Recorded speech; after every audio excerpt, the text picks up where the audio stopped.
कर्ण थापाज्यू, म त कन्फ्युज छु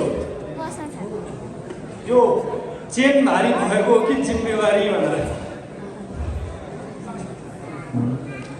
यस कार्यक्रमका प्रमुख अतिथि नेकपाका नेता तथा पूर्व अर्थमन्त्री माननीय बसमान पुन्ज्यू, विशेष अतिथि वाइसिएल नेपालका अध्यक्ष पुष्प ओलीज्यू, वर्ष 2026 का लागि मेरा आइपिपी श्याम कुमार घिमिरेज्यू,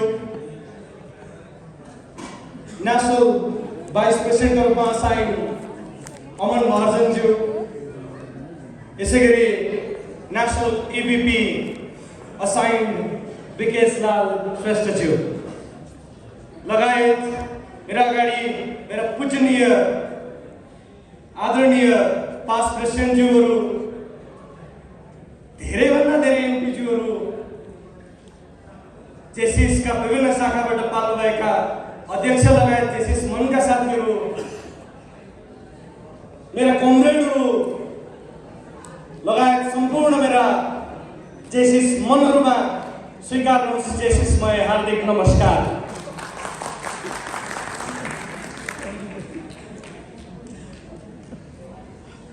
काठमाडौँ जेसिसको अध्यक्षको पद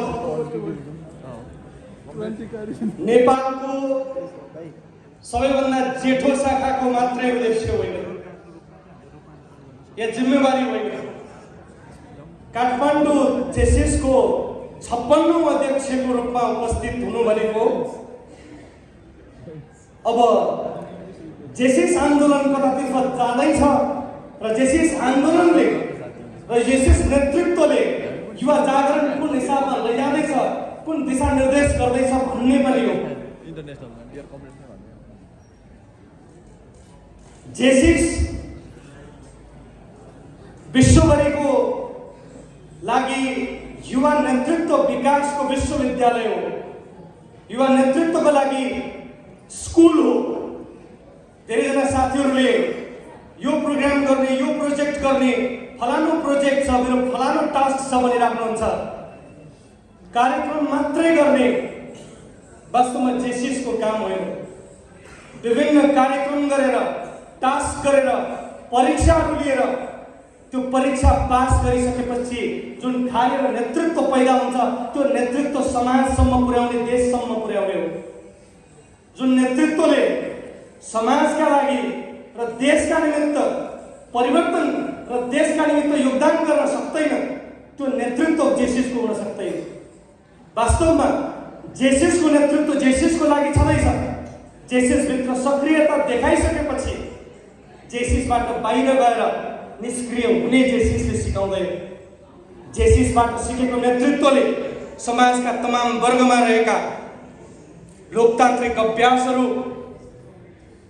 पीडाहरू, उत्पीडनहरू र समाजका समस्याहरूको पनि उसले सही ढङ्गबाट न्यायिक रूपमा समाधान दिने उपायहरू लगाउनुपर्छ। काठमाडौँ जेसिसको अध्यक्ष हुँदै गर्दाखेरि एउटा प्रश्न सधैँ साथीहरूले सोध्नुहुन्छ, जेसिसको एक वर्षको अध्यक्ष हुनको लागि यत्रो मेहनत किन गरेको? 11 बजे सुरु गरेको, रातको 3 बजे चुनाव गरेर 9 वर्षपछि चुनाव जितेर के नै प्राप्ति हुन्छ र 1 वर्ष? यो खालको प्रश्न धेरैजनाको थियो।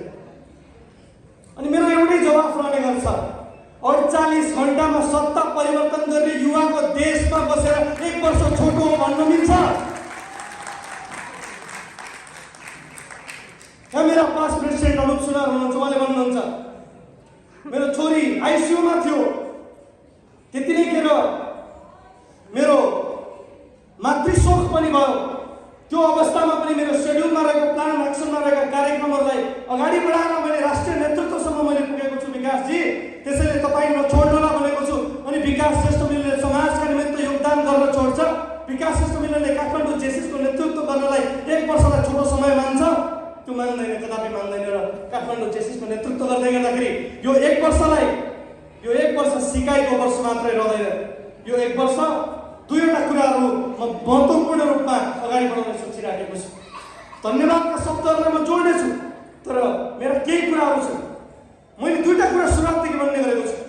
जेसिस इन्स्पिरेसनल लिडर सर्कल र जेसिस इन्स्पिरेसनल ट्रेनिङ सर्कल, यो दुईटा TNT एकाडेमी मार्फत मलाई अगाडि बढाउन मन छ।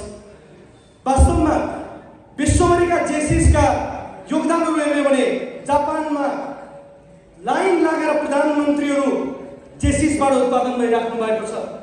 अमेरिकाका राष्ट्रपतिहरू जेसिसले उत्पादन गरिराखेको छ। विधिको शासनमा विश्वास गर्ने, गुड गभर्नेन्समा विश्वास गर्ने अनि मानवताको सेवालाई उच्चतम बिन्दुमा राखेर अगाडि हिँड्ने जेसिसको विधान र पद्धति सिकेका युवा नेतृत्वहरू नेपालमा प्रधानमन्त्री बन्न सक्दैनन् र त्यसका निमित्त जेसिसले उत्पादन गरेका, काठमाडौँ जेसिस र नेपाल जेसिसले उत्पादन गरेका युवा नेतृत्वहरू तयार हुनु पर्दैन।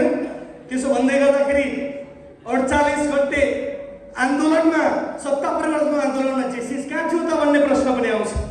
जेसिस कहाँ थियो? जेसिसले आफ्नो भूमिका निभाउँदै थियो। आन्दोलनका केही हाम्रा युवा साथीहरू हतार हुँदै गर्दाखेरि जेसिसले मानवताको धर्मलाई मनमा राखेर सुरक्षाका बीच असुरक्षाका बीच पनि काठमाडौँ जेसिस हामी उपस्थित थियौँ पशुपति परिसरमा र त्यहाँनिर हामीले रक्तदानको कार्यक्रम गरिराखेका थियौँ जीवन बचाउनका निमित्त। सो कार्यक्रममा हामीले रक्तदान कार्यक्रम गर्दै गर्दाखेरि विभिन्न किसिमका झडपहरू भइसकेपछि मैले मेरो आफ्नो साधन त्यहाँनिर गुमाउनु परेको छ। मेरो साधन पनि जलेको छ, तर पनि त्यो बिन्दुबाट मेरो साधन जलिसके पश्चात, त्यो भवन जलिसके पश्चात, त्यहाँ भएका रक्तदानका सम्पूर्ण चिजहरू जलिसके पश्चात पनि म संसद भवन अगाडि गएर उभिएर साथीहरू, चोरेर यो देशको समाधान हुँदैन, चोर्नेहरूले नेतृत्व गर्न सक्दैन, चोर्नेहरूले नेतृत्व गरेर अवश्य पनि देशमा परिवर्तन आउँदैन भनेर त्यहाँनिर पनि अभियान चलाउँदै थिएँ। मसँग मेरो आइपिपी वर्ष 2025 का हिजला खड्काजी, ट्रेजरर सुनिल श्रेष्ठजी अनि सँगै गरिमा लिम्बुजी सँगै हामी उठ्यौँ। त्यहाँ झडप पनि भयो। हामीमाथि चाहिँ विभिन्न खाले लान्छनासहित आरोप लागेर हामीमाथि झडपका साथ आक्रमण पनि भए। केही सज्जनहरू थिए जसले जेसिसको विधि र विधानको पद्धति र सुसंस्कारलाई मान्नुहुन्थ्यो। उहाँहरूले मलाई ज्यान जोगाउनु पर्छ भनेर स्कुटरमा लगेर केही प्रहार पो भयो कि भनेर अस्पतालमा लगेर लैजानु, तर मनमा चोट लागेको थियो। शरीरले के गर्छ, आत्माबाट के लाग्छ भने आज पनि विधिको शासनमा विश्वास गर्नुपर्छ। जेसिसले चारवटा कामहरू गर्छ। इन्डिभिजुअल सेक्टरबाट पर्सनालिटी डेभलपमेन्ट, लिडरसिप डेभलपमेन्ट र संसदीय अभ्यासमा अग्रणी संस्थाको रूपमा जेसिस उभिएको छ। नेपालमा संसदीय अभ्यासको कुरा गर्ने भने जेसिसले नै त्यो तालिम दिएर अगाडि बढाएको इतिहासहरू पनि छ। त्यसैले पनि जेसिस इन्डिभिजुअल सेक्टरमा, इन्डिभिजुअल डेभलपमेन्टको सेक्टरमा अग्रणी शाखा, कम्युनिटी सेक्टरमा विभिन्न खालको इम्प्याक्ट गरेर विभिन्न खालका सामाजिक कामहरू गरेर अगाडि बढाउन कोसिस गर्छ। बिजनेस डेभलपमेन्टको सेक्टरबाट एन्टरप्रेन्योर्सहरू जन्माउने प्रयत्न गर्छ र इन्टरनेसनल रिलेसनको सेक्टरको डेभलपमेन्टबाट हामीले धेरैभन्दा धेरै इन्टरनेसनल रिलेसनका डिप्लोमेट्सहरू जन्माएका छौँ र सम्भवतः काठमाडौँ जेसिसबाट धेरैभन्दा धेरै नेपालको विभिन्न राष्ट्रका लागि राजदूतको रूपमा पनि सेवा गरिसकेका पास्ट प्रेसिडेन्टहरू हुनुहुन्छ। त्यो मेरो लागि गौरवको विषय हो र 56 अध्यक्षको रूपमा उहाँहरूलाई नमन गर्न चाहन्छु। मेरो स्वर त सुनिराखेको छ, तर मनभरि यति धेरै भिजेर आएका छन् आत्माबाट। मैले धन्यवाद दिनुपर्ने नामहरूलाई र यो पर्सनालिटी डेभलपमेन्ट र लिडरसिप डेभलपमेन्ट, यही होलिस्टिक डेभलपमेन्टको सेक्टरबाट हामीले यसलाई अगाडि बढाउँदै आएका छौँ। यो डेभलपमेन्टको सेक्टरबाट मैले गर्न सक्ने चुनौतीका कामहरूलाई मेरा साथीहरूलाई अब समाधानको राजनीति गर्नुपर्छ है भनेर भन्ने गरेको छु। समस्या त प्रत्येक नेतृत्वले देखाउँछ, प्रत्येक नेतृत्वले यो समस्या छ त्यो समस्या भन्छ, तर अब जेसिसबाट जाने नेतृत्वले समाधान के हुन्छ, डायलगमा बस्ने कसरी, प्रजातान्त्रिक अभ्यास के हो, विधि के हो, कार्यविधि के हो, विधान के हो, कुन बुदाले के भन्छ भन्ने विषयमा पनि छलफल गरेर आवश्यकताको न्यायिक अभ्यासहरू गर्दै जानेछ र त्यो तपाईँलाई म प्रण गर्न चाहन्छु। त्यो अभ्यास, त्यो नेतृत्वको विकासमा मैले काम गर्दै जानेछु। मैले यो नेतृत्वको क्रममा 15 देखि यता आउँदै गरेका सबै प्रेसिडेन्टहरूलाई भेटेको छु। त्योभन्दा अगाडिका पास्ट प्रेसिडेन्टहरूसँग नमन लिएको छु, उहाँहरूलाई नमस्कार गरेर भनेको छु। तपाईँहरूबाट सिक्ने मौका पाएको छु, मलाई सिक्ने अवसर दिनुहोला। हिजो आएर आज एकजना लालु प्रसाद यादवले भन्नुहुन्थ्यो, श्रावणमा जन्मेर भदौको बाढी देखेर ऐसी बाढ नै देखि भनेको जस्तो होइन। 10 वर्ष लाग्यो काठमाडौँ जेसिसको अध्यक्ष बन्नलाई।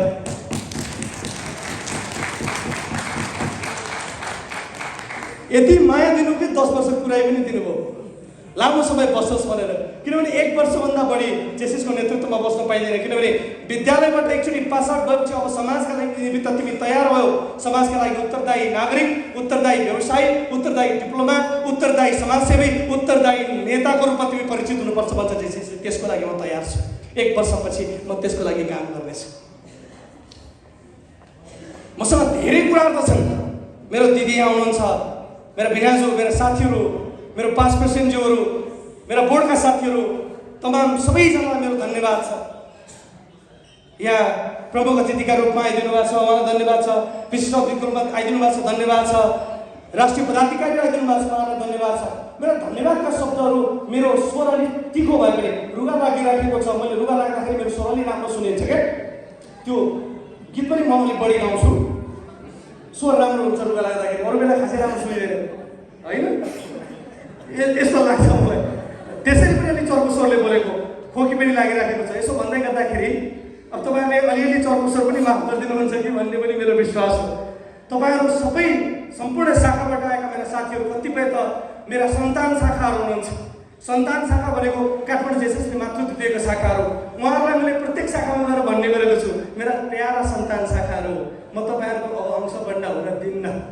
म तपाईँहरूलाई समेटेर एक ढिक्का बनाएर लान चाहन्छु। कृपया म अभिभावकसँग जोडिनुहोस् है भनेको छु। मेरा छिमेकी शाखाहरूलाई छिमेकीहरूसँग खटपट होलान्, अब जोडिएर जानुपर्छ, सँगै तालिम लिनुपर्छ, मल्टी च्याप्टर ट्रेनिङ्सहरू गर्नुपर्छ। जेसिस फर जेसिस र जेसिस फर सोसाइटी मुभमेन्टलाई हामीले अगाडि बढाउनुपर्छ भनेको छु। उहाँहरूले विश्वास गर्नुभएको छ। तपाईँहरू सबैलाई त्यो विश्वासका लागि पनि धन्यवाद छ।